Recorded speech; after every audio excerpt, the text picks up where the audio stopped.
Teman-teman pernah nggak kepikiran? Misalnya nih, dalam satu gedung terdapat banyak sekali komputer, tapi hanya menggunakan satu jaringan aja, tanpa ada aturan yang mengaturnya. Kira-kira apa ya yang bakal terjadi? Apakah jaringannya bakal lemot? Menurut aku sih iya ya. Terus datanya bakal kecampur sih. Kira-kira ada nggak ya solusi bagi kita agar dapat mengatasi hal ini? Halo semuanya, kenalin aku Anggun Meka Chandra, mahasiswa Sistem Informasi Universitas Andalas.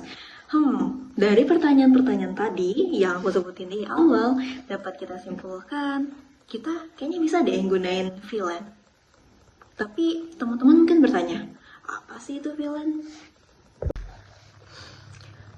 VLAN adalah singkatan dari Virtual Local Area Network, di mana ini merupakan cara yang dapat kita gunakan agar dapat membagi jaringan menjadi beberapa bagian. Secara fisik sih kita masih menggunakan satu jaringan yang sama, tetapi secara logika kita memiliki jaringan yang terpisah-pisah. Agar teman-teman lebih paham bagaimana sih cara kerja dari VLAN ini, aku bakal analogikannya ke dalam sebuah sekolah. Di sini sebut aja sebuah SMA mempunyai satu gedung. Dalam satu gedung terdiri dari banyak kelas dong tentunya. Setiap kelas mempunyai ruangan khususnya. Misalnya nih, kelas A hanya bisa diakses oleh murid A dan kelas B hanya bisa diakses oleh murid B. Dan murid B dan murid A tidak bisa digabung dalam satu kelas. Dan konsep ini dan analogi ini sangat relevan dengan cara kerja dari VLAN. Oke, sekarang kita akan lanjut ke penggunaan VLAN di dalam kasus dunia nyata. Misalnya, dalam sebuah gedung kantor, biasanya ada beberapa bagian seperti akuntansi, HRD, marketing, dan ekspedisi.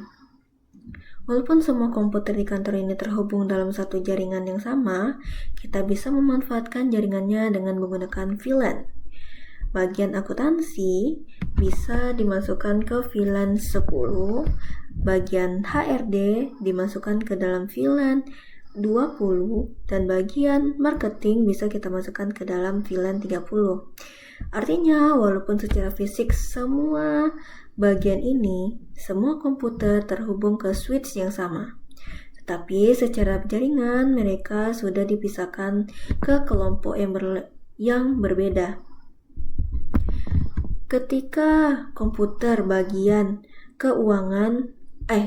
bagian akuntansi mengirim data tersebut hanya bisa diterima ke bagian komputer akuntansi saja. Dan begitu juga jika komputer di bagian HRD hanya bisa mengakses data tersebut yang berada pada VLAN yang sama.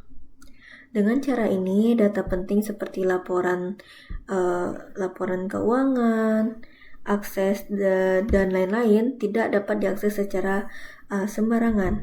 Inilah salah satu fungsi dari VLAN, yaitu menjaga keamanan dan keteraturan jaringan yang ada di dalam kantor.